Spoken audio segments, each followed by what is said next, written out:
Hey, it's Matt, your average gamer, and for this video, we're going to be going over 9 more amazing and OP builds in Elden Ring. First things first, though, we're going to start with a cosplay build for Igon. This was an amazing one, a ton of fun. I had a blast with this one. It was probably the most fun one on this list. Speaking of which, by the way, I put this one first because I wanted this one to be in the intro, but after that, they're ranked 9 to 2, basically, from how much fun I had. So they're ranked down from here. With that said, this one's technically number 1. Let's jump into the cosplay build for Igon. And now for Igon, I recommend doing his questline in the DLC because it's one of the best questlines in the DLC and he's certainly an interesting character. Now back to the bow. The great bow he has is actually pretty good. It's going to take you a second to learn his great bow, however, because it does have a really long animation, much like any great bow in the game, specifically his Ash of War that he uses. It's a little bit slow, but it does pretty good damage overall. You will have to time specific windows for it though, and keep in mind, he does use different dragon incantations, mostly debuffs I believe, when you fight with him to take on Baal, but I decided not to use those because the great bow is slow enough on its own. I didn't want to add more slow things to the build and would rather build around one specific thing in his great bow, which is what he mainly uses anyway, and try to make the best out of the great bow itself in terms of damage and also viability, using it for different boss fights. This is New Game Plus 3 Journey 4, and you could take on a fast boss if you time it right. Now, of course, I do get hit. I kind of always get hit during a lot of the fights in these games. But personally, I didn't think I'd be so easily adjusted to a great bow. It didn't take long. He did beat me up for a couple tries, of course, but once I got the hang of it, started to learn the great bow, and kind of learned my windows. Sure, I took damage here and there, got clipped a couple of times and whatnot, and you do take HP drain in this fight. I still was able to get used to his great bow, even the long animation, get decent damage from a range, starting to learn my windows and whatnot, and kind of make a great bow actually usable. This is one that I would say is absolutely usable, much like the Golem great bow and some other ones that you could build around. Now, there's not a lot of amazing bows in Elden Ring. There's still a lackluster class, but he does have a bow with a C in strength scaling. He has his own arrows, which when you get his bell bearing, you can buy, of course. And then on top of that, the bow itself and Ash of War, it's pretty good. Let's jump into equipment. And we have Igon's great bow, plus 10 preferably. We have the poison perfume bottle because we were poison proccing. We have his arrows, any seal for buffs. We have, of course, his entire armor set on. This does not hit 51 poise. Arrow Sting Talisman. We have the Shard of Alexander. That does boost his Ash of War. Then for our next talisman, we have the Arrow Soaring Sting Talisman from the DLC. Kindred of Rot's Exaltation for poison proccing for more damage. Greenburst Crystal tier, Bloodsucking Crack tier. Let's jump into stats. For stats, we have 60 Vigor, 20 Mind, 28 Endurance, 54 Strength, 33 Faith. So we could do our buffs. We were using Golden Vow, Hellish Shabriri, and Blessing's Boon as well. And the next one up here is downright funny because anytime I take on Gideon, it's pretty funny. We're able to get a lot of damage. We're going to do a build here for the Putrescent Cleaver, a weapon that I really haven't looked at much since when DLC was released. This is pretty cool. It does a lot of damage. Of course, it is hard to use against some of the more aggressive bosses in the game, but with Gideon here, we're able to absolutely smash him. You could build up on successive hits with the Ash of War, and then of course, if you hit the regular charge button, you can end that Ash of War with a very quick spin. Overall, this is a really fun one to use. Builds up Frost. It's a strength and arcane weapon. Definitely worth checking out if you can grab this weapon in the DLC. It's dropped from one of the bosses that you could face probably in the middle of the DLC around there. Pretty cool weapon overall. Let's jump into equipment and stats. And for equipment on this one, we have the Putrescent Cleaver, plus 10 preferably. We have any seal for buffs. So you can check out our armor set here. We hit 56 poise for this one. We have Millicent's Prosthesis. Then we have the Shard of Alexander. We have Wing Sword Insignia or Rotten Wing Sword Insignia if you have it. We have the Ritual Swords Talisman. And then for our tier, we are using the Thorny tier and the Faith tier so we could use our buffs. Let's jump into stats. And for stats on this one, we have 60 Vigor, 20 Mind, 33 Endurance, 40 Strength, 40 Arcane, 25 Faith with the Faith tier so we could use our buffs, which are going to be Golden Vow, Flame Grant Me Strength, and Blessing's Boon for some extra HP. And next up here, we had a request for the Starfist. Of course, I've covered these before. I tried to make the best build I could for it here, though. These are an incredible weapon for a fist weapon. They could do a ton of poise damage, a ton of bleed buildup. They're best, in my opinion, in heavy affinity with Blood Flame Blade. Of course, again, this is one that I've looked at before. Probably haven't covered in a long time because I don't do fist weapons that often. But yeah, you can get a lot of damage with this. We've also got Endure. That's going to allow us to take additional damage too. That way we can get in our charged hits. And of course, this is Journey 4, but even up to New Game Plus 7, this is one of the few things where you can consistently break bosses. They do a surprising amount of poise damage on their charge attacks. Get in as many as you can, break bosses, get in critical hits, get in bleed buildup, and the Starfist are probably one of the better weapons in the game. Now, of course, you have a fist weapon and the hitboxes aren't the best in the world, but it doesn't really matter in this case because the bleed buildup and the poise damage is so good that when you do get in hits, they're pretty much amazing. Let's jump into equipment and stats. We have the Heavy Starfist, plus 25, preferably with Endura. We're using Blood Flame Blade. Any seal for buffs, of course. We have the entire Solitude set on and 96 poise for this build. We have the Axe Talisman. Of course, we have the Blade of Mercy. Going to get into posture break, so that's great. Lord of Blood's Exaltation. We have Arsenal Charms plus 1, or Great Char's Arsenal if you have it. Spike Crack Tier, Bloodsucking Crack Tier. Of course, we were using Sleeping Pots there for the Godskin Duo to make them a little bit easier. Let's jump into stats. 60 Vigor, 60 Strength. We have 25 Faith. That's going to allow us to use our buffs. Golden Vow, Flame Grip Me Strength, Blessings Boon, and Blood Flame Blade. And next up here, we have a build for the Flails. Now, this one's not incredibly powerful. I did have fun with it because I like the Flails.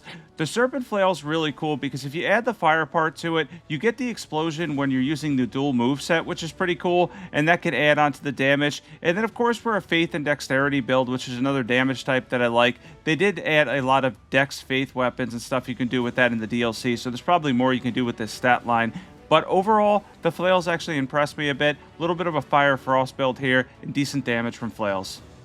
And I want to mention real quick, these are pretty much all build requests. There's probably one or two that I threw in here. This is probably one of the ones that wasn't requested, although somebody did ask for a Flail build. This one was kind of specific to me because I was just trying to make one that I was having fun with.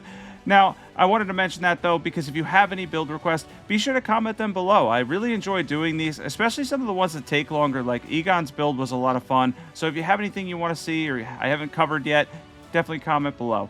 We're using the Serpent Flail plus 10, preferably. We have the Cold Knight Rider Flail with Spinning Weapon. We have any seal for buffs. We have the Winged Serpent Helm. You can check out our armor set here. We hit 53 poise. We have the Shard of Alexander. I'll explain that in a second. Millicent's Prosthesis. We have Winged Sword Insignia or Rotten Winged Sword Insignia. We have the Fire Scorpion Charm. We have the Flame Tier, Thorny Tier. Let's jump into stats. And for stats on this build, we have 60 Vigor, 21 Mind, 28 Endurance, 12 Strength, 50 Dexterity, 45 Faith, Golden Vow are buffs, Flame Grip Me Strength, and Blessings Boon, those 3 buffs. And of course, I mentioned we hit 53 poise, and now I'm going to talk about the Shard real quick. Now, the Shard of Alexander does not boost the Serpent Flail's Ash of War because it's basically just lighting it on fire and then using a random moveset. But of course, in our offhand, we have the Knight Rider's Flail with Spinning Weapon. Spinning Weapon is an incredible Ash of War, specifically for Flails. It does really great with them. You get a pretty wide range here where you could hit a lot of stuff. You could build up Frost because we have it in Cold Affinity, and the Shard will boost that. So I recommend keeping the Shard of Alexander equipped so that anytime you could switch to Spinning Weapon, especially if a boss is, say, fire resistant, you can keep the same exact build I'll show at the end here. He turned around at the wrong time there, and you can get a lot of damage out of it. This is a build that definitely has 2 different play styles because you could use the dual move set, of course the Serpent Flail, and then Spinning Weapon. I'm going to show you right here. We have the same exact talisman and stats. Yeah, Spinning Weapon is always OP. Speaking of OP, at number 5, we have the Bleed King build. This is a build that mixes in Mogwin's Sacred Spear. Of course, I covered this one a month or 2 ago in a build where I buffed it up like crazy. We're not doing that. We're not doing anything too crazy with this one, just your regular Golden Vow and Flame Grip Me Strength. But we've added Swarm of Flies and Bale's Flame Lightning as well, which is a really cool addition to this build and ends up actually doing a lot of damage. If you proc Lord of Blood's Exaltation and you switch to it, you can get a ton of damage. I think we get close to 10,000 later in this fight using that specific incantation. Overall, though, this is a mixed build. Of course, using different Dragon Communion things that you could use, though I guess Bale's Tyranny, I'm not sure whether that counts as Dragon Communion or not. Whether it does or not, we still end up getting 9,200 damage there, pretty impressive overall. And of course, we're getting a decent amount of bleed buildup with Mogwin's Sacred Spear, and consistently using Swarm of Flies at a range as well, because using Swarm of Flies at a range keeps that bleed meter on the boss going up at all times. So you're constantly applying pressure, and I love that type of playstyle because that's going to lead to a lot of wins. Of course, it takes a little bit of timing and learning in terms of Mogwin's Sacred Spear because of the fact that the Ash of War is relatively slow, but even after it being nerfed last year, it's still a pretty good weapon. Let's jump into equipment and stats for this one. And we have Mogwit's Sacred Spear plus 10 preferably. We have the Dragon Communion Seal plus 10, part of Blide set on, as well as the White Mask. Of course, we hit 56 poise for this build. We have the Shard of Alexander. We have the Fire Scorpion Charm. We have Lord of Blood's Exaltation. We have Flock's Canvas Talisman. For our tiers, we have the Flame tier, Bloodsuck, and Crack tier. Let's jump into stats. 60 Vigor, 20 Mind, 24 Endurance, 24 Strength, 14 Dexterity, 25 Faith. We have 53 Arcane, Golden Vow, Flame Rip Me Strength, Blessing's Boon, Swarm of Flies, Bale's Flame Lightning, or you could use Bale's Tyranny too. And at number 4, we have a Sacred Relic Caster build. This is a common weapon that's commented on my channel.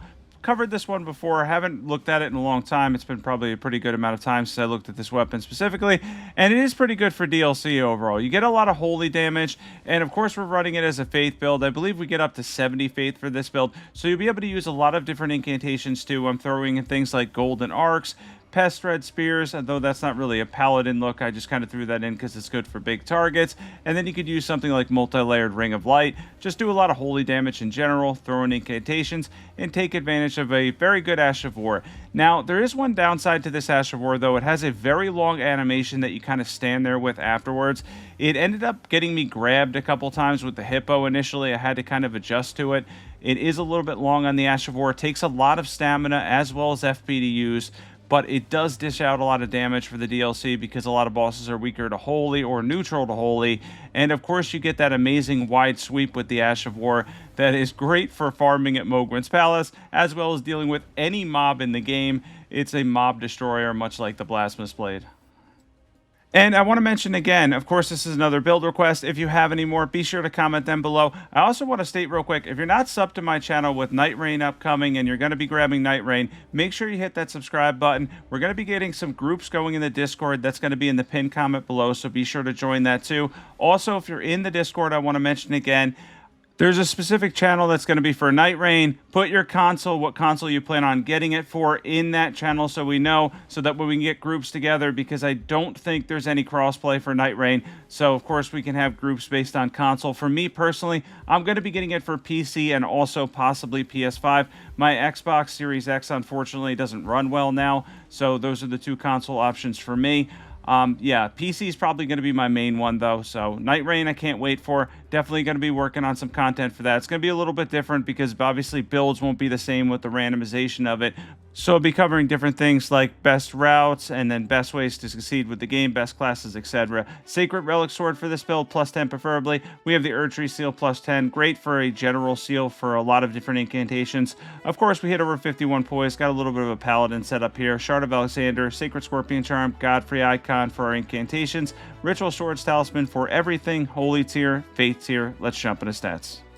And for stats on this build, we have 60 Vigor, 25 Mind, 28 Endurance, 14 Strength, 24 Dexterity, 70 Faith, Golden Bow, Halash Shabiri, Blessings of the Erdtree, Multi-Layered Ring of Light, Golden Arc, and Pest Thread Spears. And next up at number 3, we have a Deathspoker Guard Counter build. This is an incredibly fun one. I had a blast with this one. If you want to see some more sword and shield builds, by the way, I'll leave those in the description below. I should have put those up, I think, on Friday. They're going to be absolutely awesome if you like sword and shield builds. This is obviously one using the Brass Shield, the best medium shield, in my opinion, in the game, with Scholar's Shield, of course, for some extra defense. Getting in guard counters, and then if a boss is broken, now this is a boss that can't be broken because it's more like a regular NPC enemy, so you just got to use your windows for the Ash of War. But if you do break a boss, you can then use Deathspoker's Ash of War, which is the concept of it, for massive damage. So it's one of those things where you can guard counter, you can block, and then you could take advantage of a ton of frost buildup, magic damage, etc. That awesome, amazing Ash of War that Deathspoker has that just does massive damage in general and can easily be buffed. Of course, you could add Terra Magic into this build as well, but you'll probably be moving around a lot, so it might not be the best. Even so, boosting magic damage is fairly easy, and the addition of Scholar's Shield will give you some good blocking too. We have Deathspoker plus 10 preferably. We have any staff for Scholar's Shield, doesn't really matter. Brass Shield plus 25 preferably. Any seal for buffs. We have part of Malachite's set and the Black Knight set on. We have 56 poise. Curved Sword Talisman for guard counters. Magic Scorpion Charm. Shard of Alexander. Of course, we have the Great Shield Talisman for some blocking ability. Magic tier, Faith tier. Let's jump into stats. And what do we have here? We have 60 Vigor, 21 Mind, 33 Endurance, 16 Strength, 17 Dexterity, 50 Intelligence, 33 Faith. We have Golden Vow, Black Flames Protection for some defense, Blessings Boon, and Scholar's Shield as our buffs. And next up at number 2, we have a dual Milady build. I had an absolute blast with this one too. Good for jump attacks, good for successive hits, really good build overall. Of course, in this case, it's a little bit different. I had to watch my attacks here because this boss has a lot of hyper armor when he uses attacks. He is still very frustrating to fight, by the way. On Journey 4 with DLC Plus, this boss can still be very difficult. I remember when DLC launched Shadow of the Erdtree, he gave a lot of people a hard time. He's a really aggressive boss with some seriously good poise that can get in attacks regardless of what you're doing. Doesn't matter though, because we have bleed and frost build up though, so as long as we time our attacks, we'll be able to drain his health pretty fast. The dual Milady moveset is really good, and this of course is a build for New Game Plus players only. I wanted to add that because of course, unless you have a friend drop it for you. The other way would be New Game Plus, of course, jumping back into DLC again. Let's jump into equipment and stats for a really good dual Milady build. We have Blood Milady plus 25 with Seppuku.